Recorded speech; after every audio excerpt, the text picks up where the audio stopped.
Your first question to me was, how did I become an anthropologist? To explain that, I have to take you through a whole set of steps.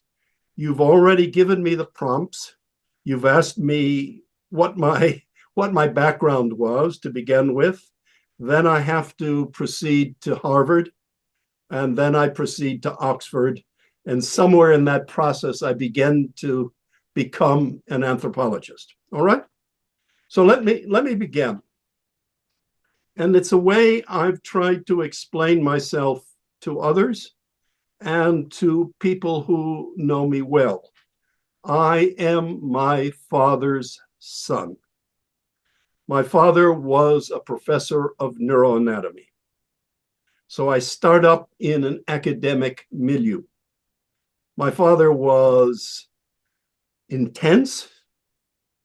He was definitely eccentric, even within academic circles. He had all sorts of special features. But at the same time, and really interestingly, when he was not involved with his research, he was very gregarious. He was outgoing. So I grew up in a very large house in a leafy suburb in the city of Milwaukee. My father had moved to several different universities, but Milwaukee has the university, Marquette University, and it is the only university that has a medical school. So my father, when I was growing up, I have vague remembrances of living in Chicago when he was at Northwestern, but my main memories are growing up in Milwaukee. So it's a big house in a leafy suburb. And my father had this idea that he wanted me to be a biologist. And family myth says that he took me to his laboratory when he took me out of hospital, took me to his laboratory before he took me home. So I grew up not only in this milieu, very comfortable family milieu, with for a time after the war, and for many years after the war, there was an accommodation shortage in the city. And so my father, we had such a big house that we had rooms for medical students and others. And then later, there were always friends and others coming to the house. So on that side, it was very, very open, and we always had international visitors. My dear mother would always complain, but always responded when my father would bring in another international visitor at, what, let's have supper. I'm bringing in so-and-so who's visiting from somewhere or other. Okay. But it's the laboratory aspect of it that was very important, because I grew up in a neuroanatomy laboratory. And just to give you one example, when I was old enough in high school, I began working as a kind of unpaid assistant. He was training me already to be a kind of neuroanatomist. And one project that sticks in my mind was when, let me just step one back. The great name in our household was the Nobel Prize winner, Ramón de Cajal, the Spanish Nobel Prize winner, who was very famous for all his research on the brain. Mm. And my father like Cahal, worked on the cerebellum. And my father also translated some of Cahal's work into English. So I shouldn't say that I grew up hearing about the cerebellum. And in one project that my father had me working on for a whole summer, he set out, and this had never been done before, he set out to determine the number of synapses. Those are the fibrous endings on a cell. In the cerebellum, there are these enormous, what they call branching cells. They're given the technical name by the staining process that we're able to see them, called Purkinje. They're Purkinje cells. They're enormous cells with enormous branches. And my father had the great idea of trying to estimate the number of synapses. So what he did was hoist a camera to the top of one of his laboratories, cleared all the space on the laboratory floor, then projected using the thinnest possible brain slice with the highlighted Purkinje cell. He did that, he projected that down on this immense laboratory floor. And my job, along with another assistant, was to go around, it was all in tiny grids, and we would count by the hundreds for every grid how many synapses there were. In the end, he published that paper in 1957, and I looked it up. It's called A Quantitative Study of the Purkinje Cell Dendritic Branchlets and Their Relation to Afferent Fibers. Okay. Anyway, he came up with an estimate of over 77,000 synapses on this one cell. Now, I counted, I don't know how many thousands of those, but that was one of the kinds of works I did. At the same time, though I was working in his laboratory, I also had other interests. And a really formative interest, in retrospect, is that I had a chance to go to Greece for a summer. I was interested in Greek antiquities, and through a program at the time of sending American students to Europe, I was sent to Greece. And I lived for much of a summer in a household of the family Dertilis, Trianda Tessera Kefisia, Trianda Tessera Omeros in Kefisia in Athens. But I used that time to travel around looking at all the sites in Greece. And that gave me an interest. I thought when I was still in high school, I might study classical Greek antiquities.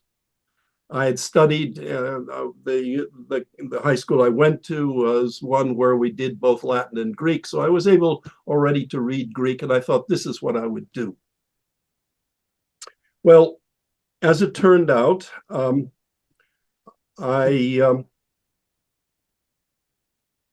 got a scholarship to Harvard, and I went to Harvard with the intention of learning about Greek classics. And I took a course in anthropology, not that I knew anything about anthropology. I took a course in anthropology because it was the gateway to doing archaeology. And I thought I was going to do archaeology.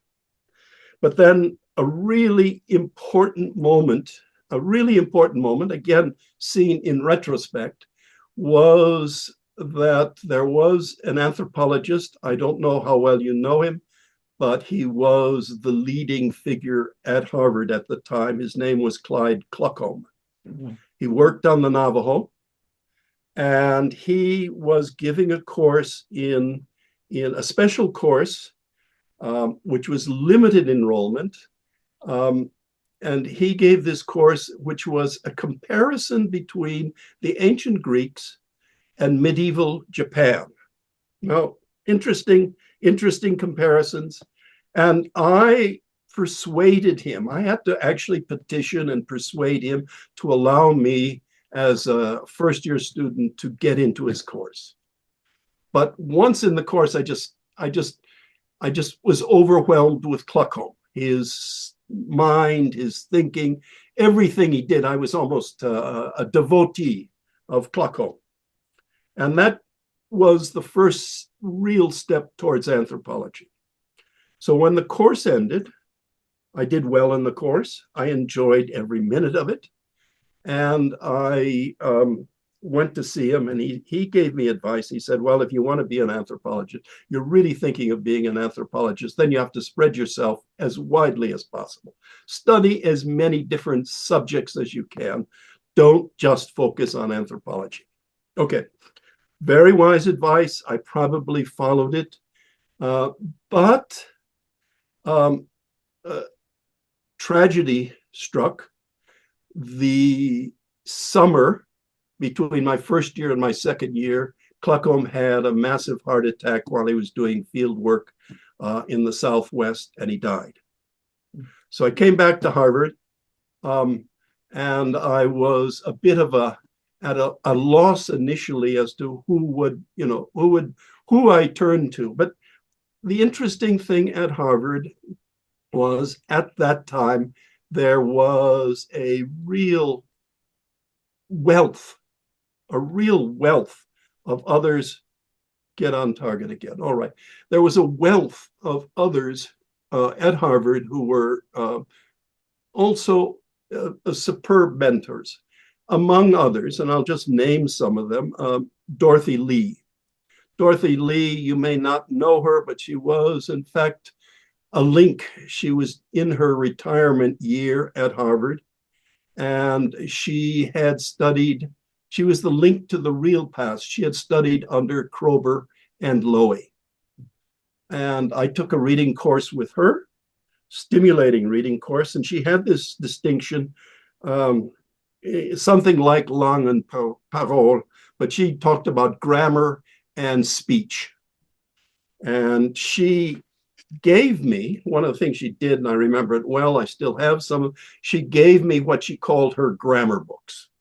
Books that she said, I'll never look at it again. You have to at least be aware of them. So she loaded me down with anthropology books, which I've dragged around the world.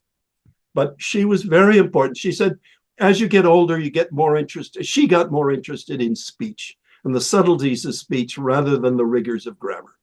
But that was just one of the people. I also took a course and got to know very well a man called Evans-Pritchard. I don't know if you know him. He was one of the major anthropology figures at the time at Harvard, and he was running a project sending all sorts of anthropologists to the Maya area of Chiapas. And Chiapas was an area where you could say it was one of the big foci for Harvard anthropology. And there were quite a few people working in. He also was involved with a project, a 3-university project, studying other places in South America. And through Evans-Pritchard, I was sent to Peru. So I spent a summer in Peru, and I lived and worked with a PhD, someone doing his PhD who he became very well known in Peruvian anthropology, a man called Paul Doughty. Again, it was the first limited kind of field work. Ironically, when I look back, I had decided by the end of that field work that I would never want to work in Peru because the amount of drinking that you had to do to get on with your informants was just overwhelming, just absolutely overwhelming. And that's ironic because I eventually ended up in Eastern Indonesia with the largest gin distiller population in probably all of Indonesia. But that's a later story. Okay.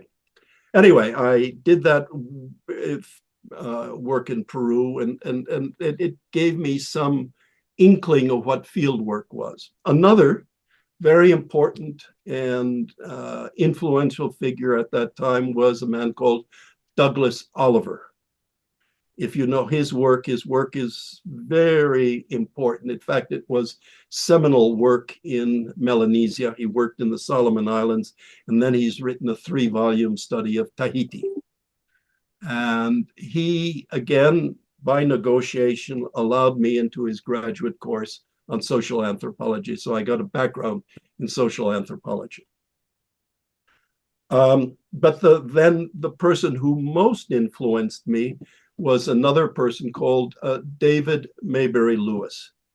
Again, a very famous anthropologist who worked in Brazil and had around him a whole constellation of anthropologists or young budding anthropologists, including, among others, a man called Terry Turner, who I've always called my older brother because he was ahead of me.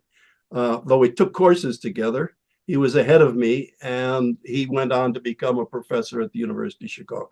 So it was a interesting intellectual milieu.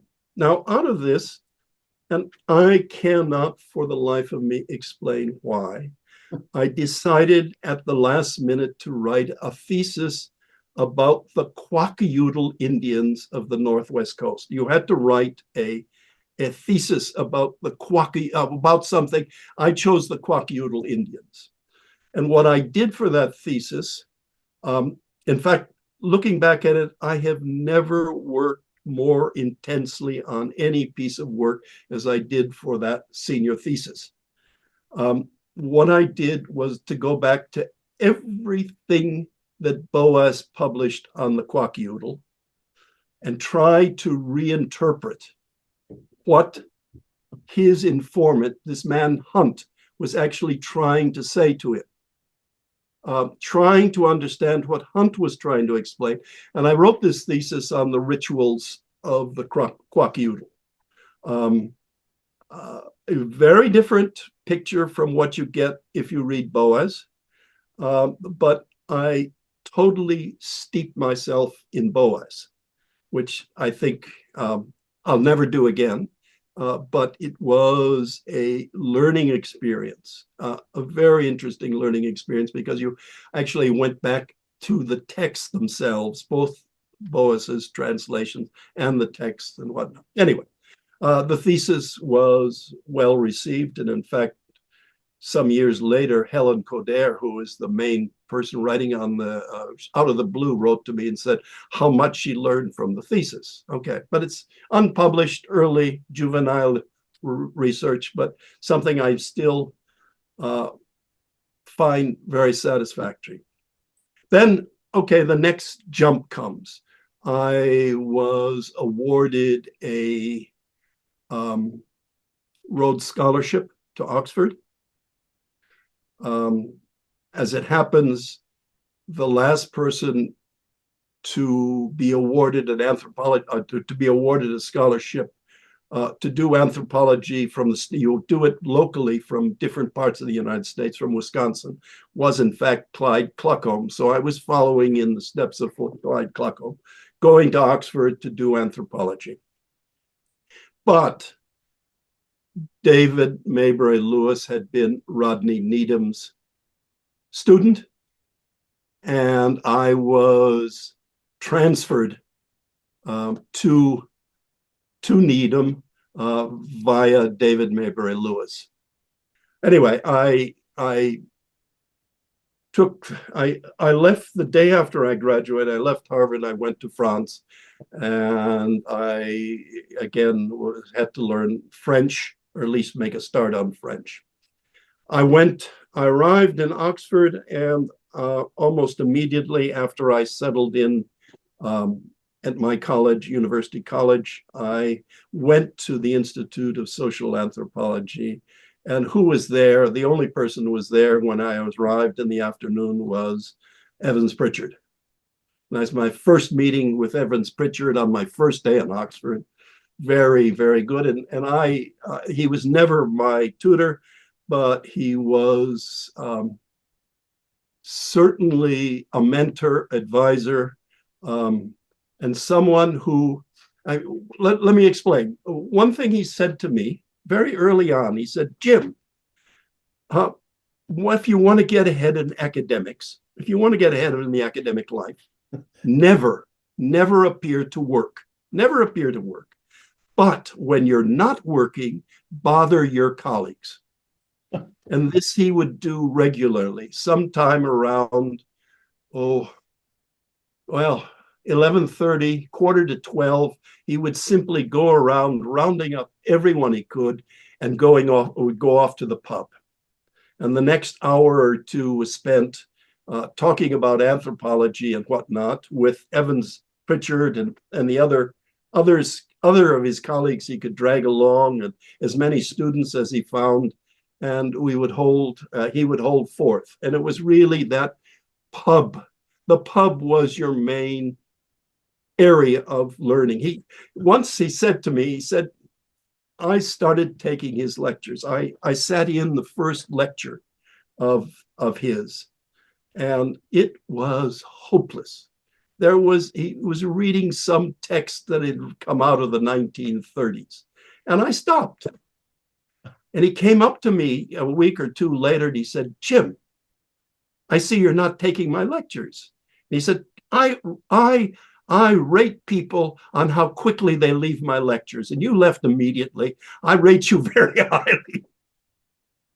I mean, Evans-Pritchard was nicknamed Merlin.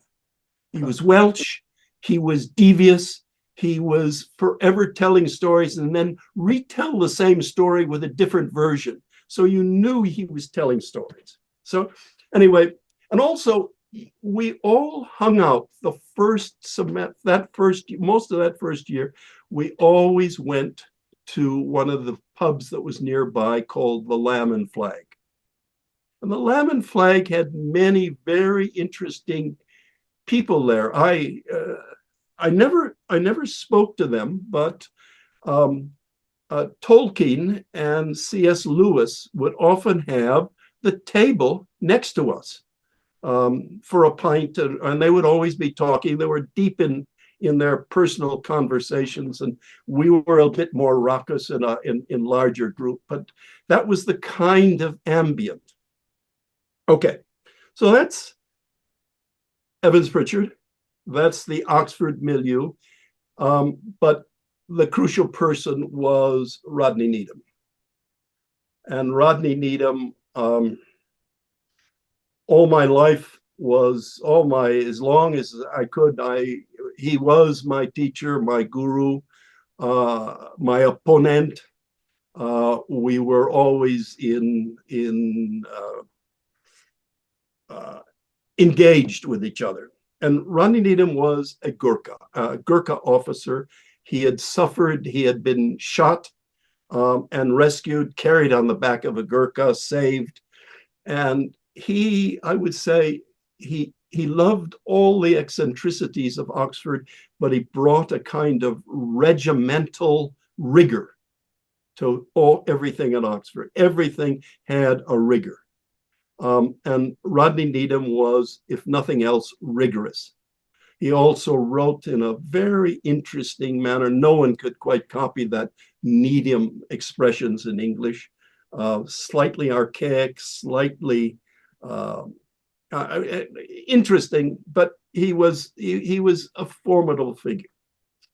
So I committed myself then, because he was interested and he did Indonesia. I committed myself to do field work in Indonesia. There was no question. I was going to go to Indonesia for my DPhil. So one day, and this was early on in my first year at Oxford, early on, Patrick de Jocelyn de Jong came on, you could almost say, a state visit from Leiden to Oxford. And Needham had a party for Patrick. And at that party, I was invited. And I arrived, and Needham introduced me to Patrick de Asselin de Jong by saying, "This is the man I'm sending to Rotti." Now, that was fine. That's the way they did it in those days. I know why he did it, but I had never heard of Rotti. I had no idea where Rotti was or where I was going to go for my PhD. So immediately when I left that party, and I went home, and I had to get out an atlas to figure out where I was going to do my PhD. Now, Needham, as you know, was interested in marriage systems. And his idea at the time was that we knew something about Sumba, and that had one kind of marriage system. We knew something about Timor. A man called Clark Cunningham had done some very good work on Timor. We didn't know about those islands in between, both Roti and Savu, and Needham thought going to Roti would be filling in the blanks and maybe finding some other kind of a system. I don't know what he expected me to find. And I'll jump ahead and say, it's very important to say that I was so well trained in the Needham model that within a month or two of arriving in Roti, I realized they didn't have either kind of prescriptive alliance system. And I was relieved. I didn't have to do marriage, okay? I didn't have to write, I didn't have to do a Needham PhD or a DPhil. Anyway, this was the, not only was I being trained to be an anthropologist, but I was also being directed towards Roti and expected to do something that would fill in the gaps in Needham's theories. Now, one aspect, and this is a very important aspect, again, in retrospect, every time Oxford terms are only 8. There are 3 Oxford terms of 8 weeks, and then you're free. You've got 6 weeks free. Now, what I would do at every occasion would be to leave Oxford, and I remember racing. We finished up in sort of, well, mid to late November, Michaelmas term, and I immediately raced to Paris. I wanted to, the great figures of that time were particularly, well, Lévi-Strauss and Dumézil. Needham had me reading both Lévi-Strauss and Dumézil, and I managed to get to France. Lévi-Strauss was just beginning, and I was able to attend the first lecture of Lévi-Strauss when he was beginning his Mythologique. And I sat in this hugely crowded lecture hall in the Collège de France and heard all about the cochon sauvage and all of that. And first of all, my French was not that good. Huh? Second of all, I didn't know what he was going on about. I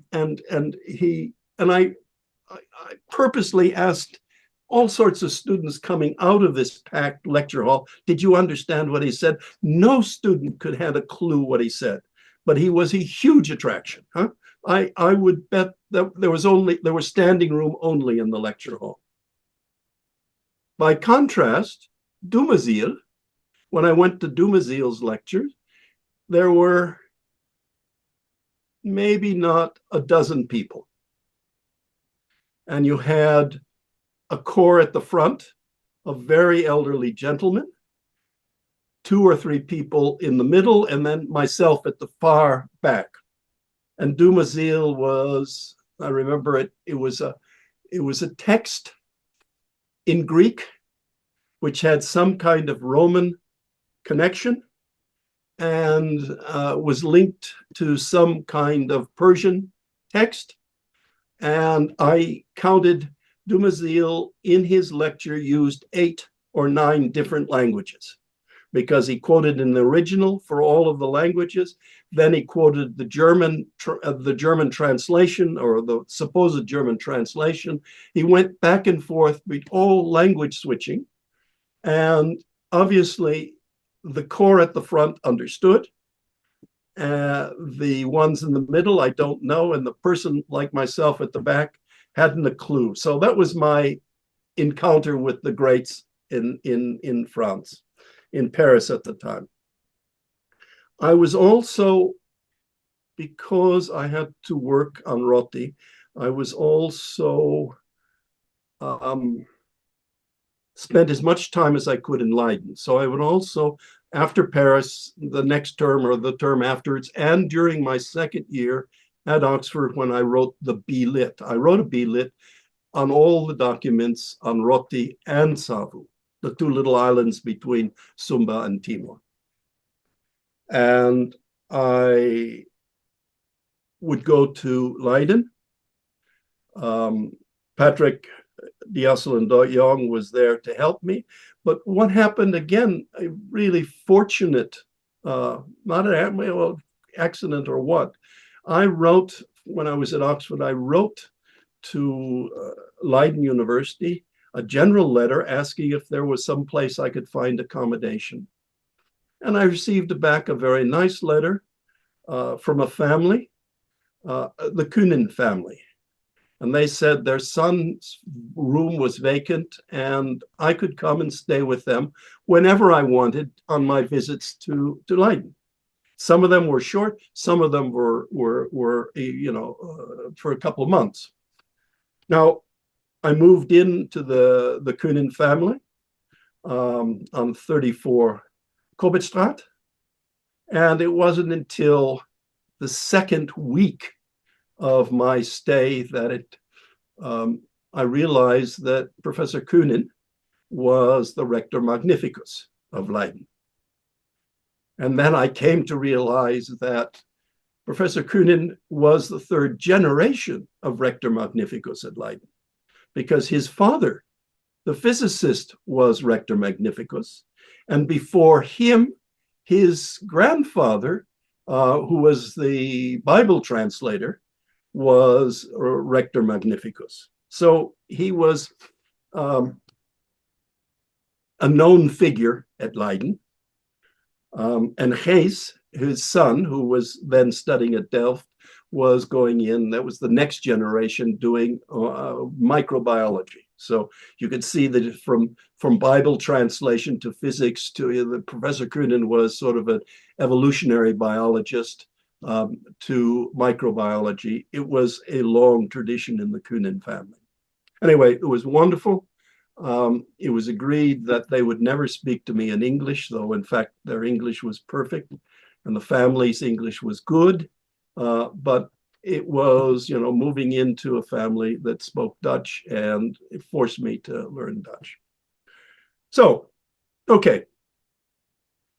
That's all of the background to my becoming an anthropologist, but I'll just make one very important addition to this whole thing. And that was that I met my wife in Oxford. My wife Irmgard, she's from Freiburg and Breisgau. I met her in Oxford, and there was an injunction: if you had a Rhodes Scholarship, you could not marry during your first 2 years of your scholarship. It could be extended for a third year, which I did, but you could not marry. But I married the day after my second year was up, and I married in Rhodes House. It was a beautiful Oxford spring. Couldn't be more beautiful. It couldn't have been a better reception. So that was a sort of crowning period of that second year. Now, here's what I would say I would look at in summarizing my training. I had a start in American anthropology of a mixed bag, I certainly had a good grounding in British social anthropology. I had an introduction, and that deepened in learning more about Leiden, the Leiden School of Anthropology. And then finally, I had a brush with French, Parisian anthropology. So that was what was important.